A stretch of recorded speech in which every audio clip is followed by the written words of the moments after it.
আজকের নিবেদন বিভূতিভূষণ বন্দ্যোপাধ্যায়ের আরো। মৌচাকের জন্যে গল্প চেয়েছেন। একটা ভূতের গল্প হলে ভালো হয় লিখেছেন। গল্প একটা দেব, তবে ভূতের নয়, এবং গল্প নয়, সত্য ঘটনা।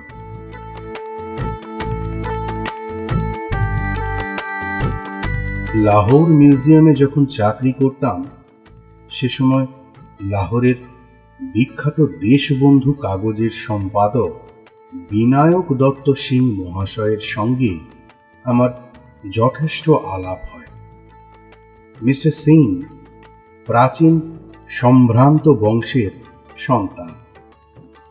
তাদের আদি বাসভূমি পাঞ্জাবে নয়, রাজপুতানার কোটা রাজ্যে। 3 পুরুষ পূর্বে তার পিতামহ রাজকার্য উপলক্ষে এসে পাঞ্জাবে বাস করেন। সেই থেকেই তারা দেশ ছাড়া।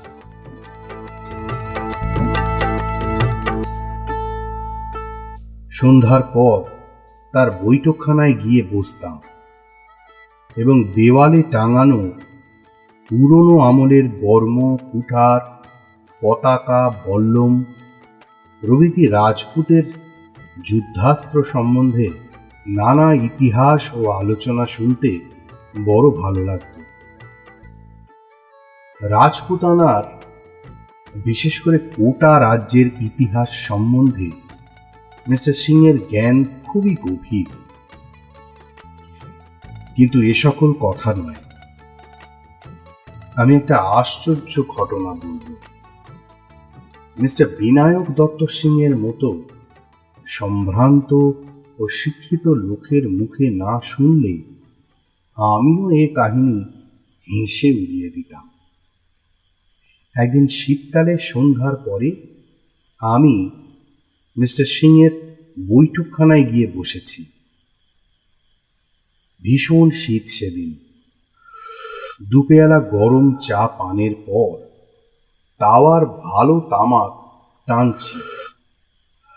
মিস্টার সিং ধূমপানে অভ্যস্ত নন। হঠাৎ কি মনে করে জানি নে আমি তাকে বললাম, মিস্টার সিং, আপনি অপদেবতায় বিশ্বাস করেন? মিস্টার সিং একটু চিন্তা করে বললেন, হ্যাঁ, করি। দেখেছেন ভূতটুত? মিস্টার সিং গম্ভীর সুরে বললেন, না, এ আমার কথা নয়। আমার ছোট ঠাকুরদার জীবনের ঘটনা। যদি এই ঘটনা না ঘটত আমাদের বংশে, তবে আজও আমরা গোটা রাজ্যে মস্ত বড় খানদানি তালুকদার হয়ে থাকতে পারতাম। লাহোরে এসে চাকরি করতে হতো না। সে বড় আশ্চর্য ঘটনা। আমি বললাম, কি রকম? শুনুন তবে। আমার ছোট ঠাকুরদা আমার পিতামহের আপন ভাই নন, বৈমাত্রেয় ভাই। তিনি মস্ত বড় শৌখিন মানুষ ছিলেন, আর ছিলেন খুব সুপুরুষ। আমি বিনায়ক দত্ত সিং এর দীর্ঘ গৌরবর্ণ বলিষ্ঠ দেহের দিকে চেয়ে সে কথা অবিশ্বাস করতে পারলাম না। তারপর তিনি বলে যেতে লাগলেন, আমি যখন তাকে দেখেছি তখন আমার বয়স খুব কম, কিন্তু তিনি তখন বদ্ধ উন্মাদ। আমি বিস্ময়ের সুরে বললাম, বদ্ধ উন্মাদ? একদম। কেন তিনি উন্মাদ হলেন সেই ইতিহাসের মূলেই এই গল্প। তিনি উন্মাদ হওয়াতে কোটা রাজদরবারের আইন অনুসারে তার ভাগের সমস্ত সম্পত্তি আমাদের হাতছাড়া। সে কথা জাগবে, আসল গল্পটা বুঝলি। বিনায়ক দত্ত সিং তার অনবদ্য উর্দুতে সমস্ত গল্পটা বলে গেলেন। মধ্যে মধ্যে আমি তাকে নানা প্রশ্ন করেছিলাম, সেসব বাদ দিয়ে শুধু গল্পটাই আমার নিজের ভাষায় প্রকাশ করলাম। আমাদের গ্রাম থেকে কিছু দূরে কোটা দরবারের সৈন্যদের একটা আড্ডা ছিল। আমার ঠাকুর দাদা সেই সৈন্যদের আড্ডায় মাঝে মাঝে যেতেন, আহ, মদ খেয়ে স্ফূর্তি করতে। তার একজন বন্ধু সেখানে ছিল, তাদের সঙ্গের নেশাতেই সেখানে যাওয়া। একবার জ্যোৎস্না রাতে তিনি আর তার দুই বন্ধু খেয়ালের মাথায় বুড়ি নদীতে স্নান করতে যাবেন বলে ঘোড়ায় করে বেরুলেন। বুড়ি নদী মরুভূমির মধ্যে দিয়ে 3 শাখায় ভাগ হয়ে সাবলীল গতিতে বয়ে চলেছে। যে সময়ের কথা বলা হচ্ছে তখন এই ত্রিস্রোতা নদীর প্রথম ধারাটিতে আদৌ জল ছিল না। মাঝের শাখাটিতে হাঁটুখানেক জল,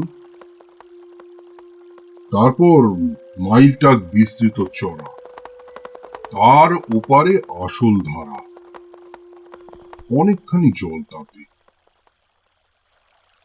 যাবার পথে এক বন্ধুর কি খেয়াল হলো, আর তিনি প্রথম ধারার বালির ওপরে ঘোড়া থেকে নেমে চিৎপাত হয়ে শুয়ে পড়লেন, আর কিছুতেই উঠতে চাইলেন না। বাকি বন্ধুটি আর আমার ঠাকুর দাদা অগত্যা তাকে সেইখানেই বালুসজ্জায় শায়িত অবস্থায় ফেলে চললেন এগিয়ে। বলা বাহুল্য, 3 জনের মধ্যে কেউই ঠিক প্রকৃতিস্থ অবস্থায় ছিলেন না। আমার ঠাকুর দাদা বড় ধারা অর্থাৎ আসল বুড়ি নদীর কাছে এসে পেছন ফিরে চেয়ে দেখলেন তার বন্ধুটি ঘোড়া থামিয়ে বালির চড়ায় পশ্চিম দিকে ভীত ও বিস্মিত দৃষ্টিতে চেয়ে আছে। ঠাকুর দাদা বললেন, ওখানে কি দেখছো চেয়ে? বন্ধু মুখে কিছু না বলে সেদিকে আঙুল দিয়ে দেখালে, আর ইঙ্গিতে ঠাকুর দাদাকে চুপ করে থাকতে বললেন। ঠাকুর দাদা চেয়ে দেখলেন বালুর চড়ার ঠিক মাঝখানে অস্পষ্ট ধরনের কতকগুলো মনুষ্য মূর্তি চক্রাকারে ঘুরছে। কিছুক্ষণ চেয়ে দেখে মনে হলো ওরা যেই হোক হাত ধরাধরি করে ঘুরে ঘুরে নৃত্য করছে। সেই নির্জন স্থানে রাত্রিকালে কাদের এমন আমোদ লেগেছে যে লোক চলাচলের অন্তরালে নৃত্য করতে যাবে? বুঝতে না পেরে তারা দুজনেই অবাক হয়ে চেয়ে রইলেন। কাছে কেউ কেন গেল না সে কথা আমি বলতে পারবো না, কারণ শুনিনি। হয়তো এদের মত্ত অবস্থায় সব দৃশ্যটার জন্য দায়ী। এই ভেবে তারাও কাউকে কথাটা বলেনও নি সেই সময়। এরপরে আরো বছর 3 কেটে গেল। ত্রিস্রোতা বুড়ি নদীর প্রধান স্রোতধারার 3 মাইল উত্তরে মরুভূমির মধ্যে একটা বড় লবণাক্ত জলের হ্রদ আছে। তার নাম নাহারা নিপট, অর্থাৎ ব্যাঘ্র হ্রদ। এই হ্রদের দূরে দূরে একে প্রায় 4 দিক থেকে বেষ্টন করে পাহাড় শ্রেণী। সেই পাহাড় শ্রেণী কোথাও 1000 ফুট উঁচু, কোথাও তার চেয়ে কিছু বেশি উঁচু। হ্রদ ও পাহাড় থেকে খনিজ লবণ পাওয়া যায় বলে গোটা দরবার থেকে মাঝে মাঝে এর ইজারা দেওয়া হতো ব্যবসাদারদের। আমার ঠাকুরদাদা পূর্বোক্ত ঘটনার প্রায় 3 বছর পরে একদিন এই হ্রদের জলে বালি হাঁস শিকার করতে যাবেন ঠিক করলেন। গভীর রাত্রে বালি হাঁসের দল হ্রদের জলে দলে দলে চড়ে বেড়ায়, একথা তিনি শুনেছিলেন। একটা ঘাসের লতাপাতার ছোট্ট চুপড়ি বেঁধে তিনি তার মধ্যে লুকিয়ে থাকবেন দিনমান থেকে, কারণ মানুষ দেখলে হাঁসের দল আর নামবে না। সব ঠিকঠাক হলো, কিন্তু 2-1 বৃদ্ধ লোক নিষেধ করলে। রাত্রিকালে নাহারা হ্রদের ত্রিসীমানাতেও যাওয়া উচিত নয়। কেন তারা স্পষ্ট করে কিছু বললেন না, শুধু বললেন জায়গাটা ভালো নয়। বৈজি নামে একজন বৃদ্ধ ভিল আমাদের প্রজা ছিল। সে বললে, ওটা দরবারের নিমক মহলের এক বেনিয়ার, সে ইজারাদার ছিল তার যৌবন বয়সে। উক্ত বেনিয়ার লবণের গুদাম আর আড়ত ছিল নাহারা হ্রদের পার থেকে মাইল খানেক দূরে পাহাড়ের কোলে। সে সময় সে দেখেছে হ্রদের ওপর আকাশ হঠাৎ গভীর রাত্রে যেন যেন দিনের আলোকে আলোকিত হয়ে উঠল। কেমন অদ্ভুত শব্দ হচ্ছে হ্রদের জলে, মোটের ওপর রাত্রে হ্রদের ধারে কেউ যায় না। অনেক দিন থেকেই স্থানীয় লোকেদের মধ্যে এ ভয় রয়েছে। একবার এক মেষ পালক রাত্রিকালে হ্রদের ধারে কাটিয়েছিল। সকালবেলা তাকে তাকে সম্পূর্ণ উন্মাদ অবস্থায় নিমকের গুদামের কাছে পায়চারি করতে দেখা যায়। আমার ঠাকুরদাদা এসব গাল গল্প শুনবার লোক ছিলেন না। তিনি বুঝতেন স্ফূর্তি, শিকার, হল্লা, হইচই। লোকটাও ছিলেন দুঃসাহসী ও একগুঁয়ে ধরনের। তিনি যাবেনই ঠিক করলেন। বৃদ্ধ ভিল তাকে বললে, হুজুর, হাঁসের দল যদি যদি জলে নামে তবে সে রাত্রে কোনো ভয় নেই জানবেন। ঠাকুরদাদা জিজ্ঞাসা করলেন, কিসের ভয়? বাঘের? তার চেয়েও ভয়ানক কোনো কোনো জানোয়ার হতে পারে। কি জানি হুজুর, আমার শোনা কথা মাত্র, ঠিক ঠিক বলতে পারিনি। তুই সঙ্গে থাক না, বকশিস দেব। মাফ করবেন হুজুর, 100 রুপয়া দিলেও রাত কাটাবে কে নাহারা নিপটের ধারে? প্রাণের ভয় নেই। আমরা ভিল, বাঘের ভয় রাখিনি। এই হাতে তীর দিয়ে কত বাঘ মেরেছি, কিন্তু হুজুর হুজুর বাঘের চেয়েও ভয়ানক কোন জীব কি দুনিয়ায় নেই? আমার ঠাকুরদাদা নাহারা হ্রদ ভালো জানতেন না। ঠিক আমাদের অঞ্চলে হ্রদটা নয়, আমাদের গ্রাম থেকে 40 মাইল দূরে। তখনই তিনি ভিলদের গ্রাম থেকে রওনা হয়ে 7-8 মাইল হেঁটে পাহাড় ডিঙিয়ে সমতল ভূমিতে নামলেন। দূরে মস্ত বড় হ্রদটার লবণাক্ত জলরাশি প্রখর সূর্য তাপে চকচক করছে। জনপ্রাণী নেই কোনো দিকে। বেলা তখনও অনেকখানি আছে।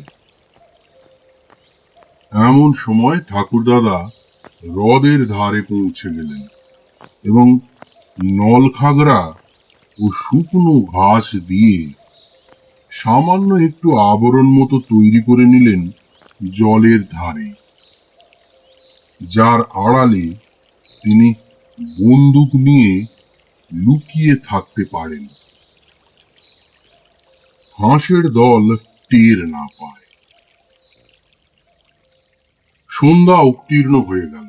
রাঙা রোদ দূরের পাহাড়ের গা থেকে মিলিয়ে গিয়েছে অনেকক্ষণ।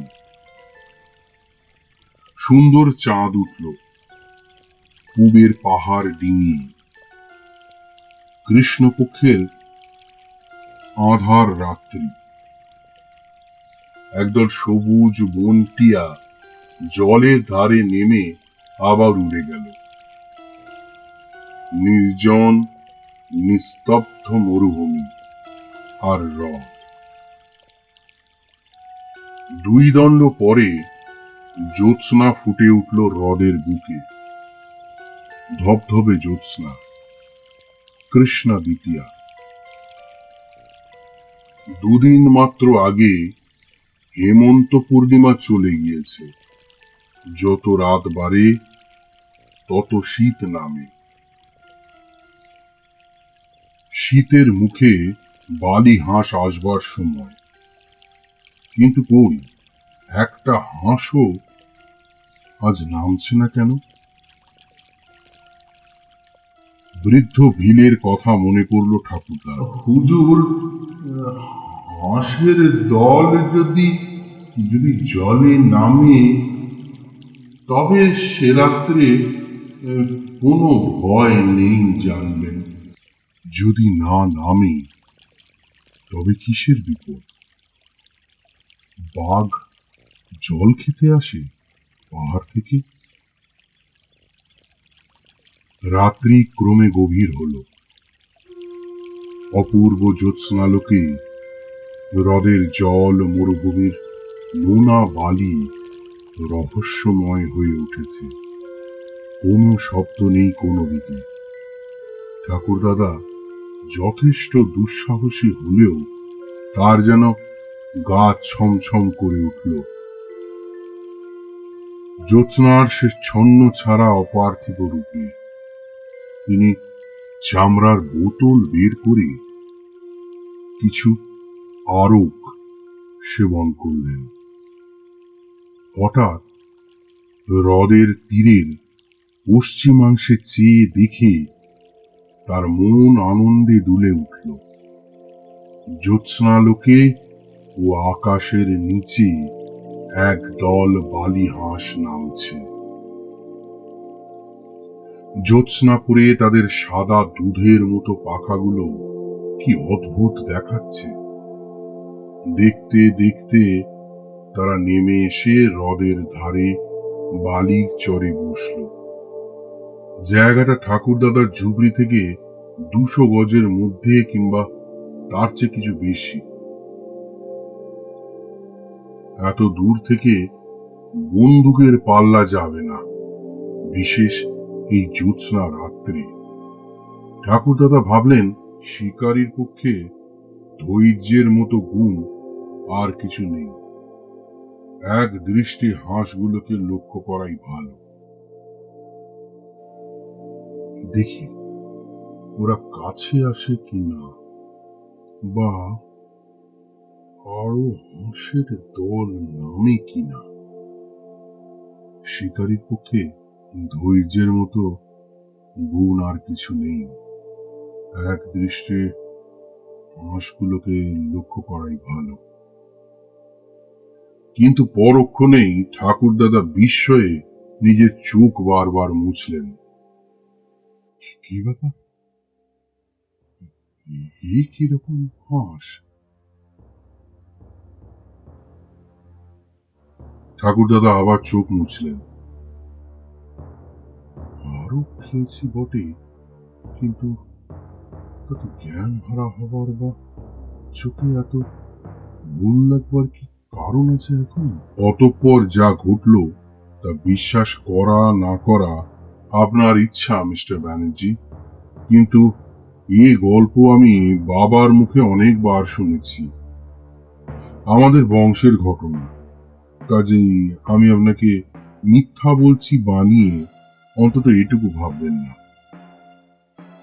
ঠাকুরদাদা দেখলেন সেই হাঁসগুলো সাধারণ হাঁসের মতো নয়। তারপরেই মনে হলো অনেক বড়, অনেক অনেক বড় হাঁসগুলো। সাধারণ হাঁসের মতো তাদের চাল চলনও নয়। তারপরেই মনে হলো সেগুলো হাঁসই নয়, আদপে সেগুলো মানুষের মতো চেহারা বিশিষ্ট। বেচারা ঠাকুরদাদা আবার চোখ মুছলেন। আরো ওইটুকু খেয়েই আজ আমার একই দশা। পরক্ষণেই সেই জীবগুলি জলে নামল এবং হাঁসের মতো সাঁতার দিয়ে তিনি যেখানে লুকিয়ে আছেন তার কাছাকাছি জলে এসে গেল। কৃষ্ণাদিতিয়ার পরিপূর্ণ জ্যোৎস্নালোকে বিস্মিত, ভীত, চকিত, দুঃসাহসী আরক সেবনকারী ঠাকুরদাদা দেখলেন তারা সত্যি হাঁস নয়, একদল অত্যন্ত সুন্দরী মেয়ে। শুভ্র তাদের বেশ, জ্যোৎস্না পরে চিকচিক করছে। তাদের হাসি, মুখশ্রী সবই অতি অদ্ভুত ধরনের সুন্দর। কতক্ষণ ধরে তারা নিজেদের মধ্যে খেলা করলে জলে, রাজহংসের মতো সুঠাম ধরনে, নিঃশব্দে সুন্দর ভঙ্গিতে হ্রদের বুকে সাঁতার দিতে লাগলো। তারপর কতক্ষণ পরে তা ঠাকুরদার আন্দাজ ছিল না, কারণ তখন ঠাকুরদাদা সময়ের জ্ঞান হারিয়ে ফেলেছেন। ওরা সবাই জল থেকে উঠল এবং অল্প পরেই জ্যোৎস্না ভরা আকাশ দিয়ে ভেসে হাঁসের মতোই শুভ্র পাখা নেড়ে অদৃশ্য হয়ে গেল। হ্রদের তীরের বাতাস তখনও তাদের অপূর্ব দেহগন্ধে ভরপুর। আমার ঠাকুরদাদা নিজের গায়ে চিমটি কেটে দেখলেন তিনি জেগে আছেন কিনা।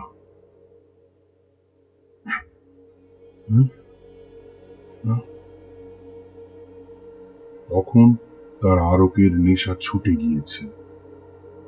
একটু পরে রাত ফর্সা হয়ে জ্যোৎস্না মিলিয়ে গেল। তিনি উদ্ভ্রান্ত মস্তিষ্কে হ্রদের পার থেকে হেঁটে চলে এলেন পাহাড়ের কোলে। সেখান থেকে পৌঁছলেন ভিলদের গ্রামে। বৃদ্ধ ভিল ভৈজি তাকে বললে, হুজুর, হাঁস নেমেছিল কাল। ঠাকুরদাদা মিথ্যে কথা বললেন। হাঁস নেমেছিল, কিন্তু তিনি একটাও মারতে পারেননি। কেন মিথ্যে বললেন শুনুন। কি এক দুর্বার মোহ তাকে টানতে লাগলো দুপুরের পর থেকে। আবার তাকে যেতে হবে নাহারা হ্রদের তীরে রাত্রিকালে। ভৈজিকে সত্য কথা বললে পাছে সে বাধা দেয়, কিন্তু সে রাত্রে বুনো বালি হাঁসের দল নামলো হ্রদের জলে, আসল হাঁসের দল। পরপর কয়েক রাত্রি শুধু বন্য হংসের দল নামে খেলা করে। আমার ঠাকুর দাদা চুপড়ির মধ্যে শুয়ে চেয়ে থাকেন। বন্দুকের গুলি করতে তার মন সরে না। তারপর আর একদিন শেষ রাত্রের জ্যোৎস্নায় বন্য হংসের বদলে নামলো সেই অদ্ভুত জীবের দল। এদিন তারা আরো কাছে এলো। বন্য রাজহংসের মতো সাঁতার দিয়ে বেড়ালো জলজ ঘাসের বনের পাশে পাশে। তাদের অপূর্ব সুন্দর মুখশ্রী জ্যোৎস্নালোকে ঠাকুর দাদার মুগ্ধ দৃষ্টির সম্মুখে কতবার পড়ল। রাত ভোর হবার বেশি দেরি নেই, তখনও কিন্তু জ্যোৎস্না আছে। আমার ঠাকুর দাদা কি ভেবে আরকের নেশায় কিংবা ভালো অবস্থায় জানি নে, চুপড়ি থেকে উঠে ছুটে জলের ধারে চললেন। বোধ হয় ওদের কাউকে ধরতে গেলেন। অমনি ত্রস্ত বন্য হাঁসের মতো সেই অলৌকিক জীবের দল তাড়াতাড়ি সাঁতরে কে কোথায় দূরে চলে গেল এবং পরক্ষণেই শেষ রাত্রের বলীয়মান চন্দ্রালোকে তাদের লঘু দেহ ভাসিয়ে আকাশপথে অদৃশ্য হয়ে গেল।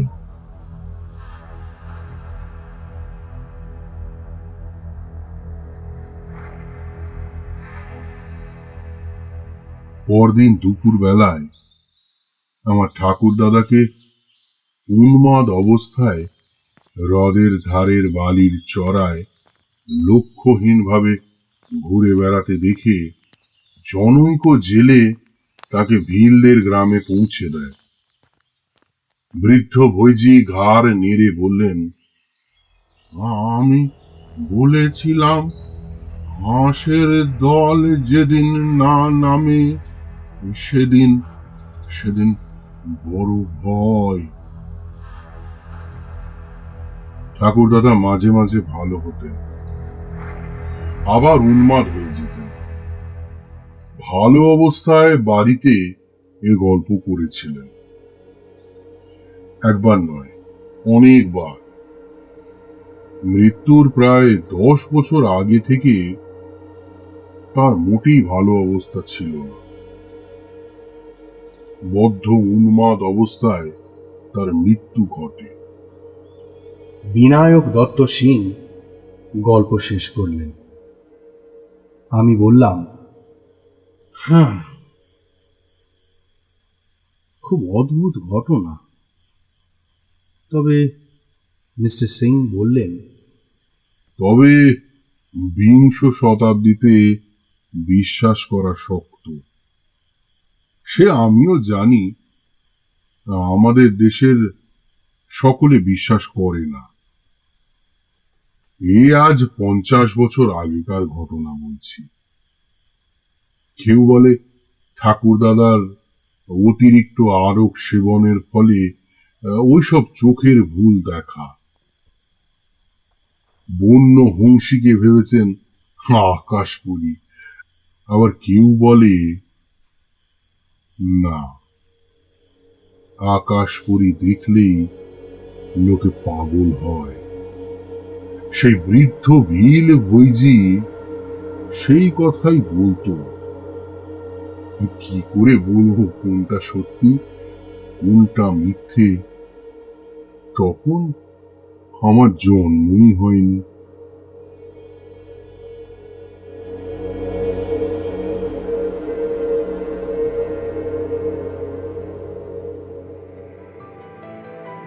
এক পেয়ালা গল্পের আসরে এই ধরনের আরো গল্প শুনতে সাবস্ক্রাইব করে বেল আইকন প্রেস করুন।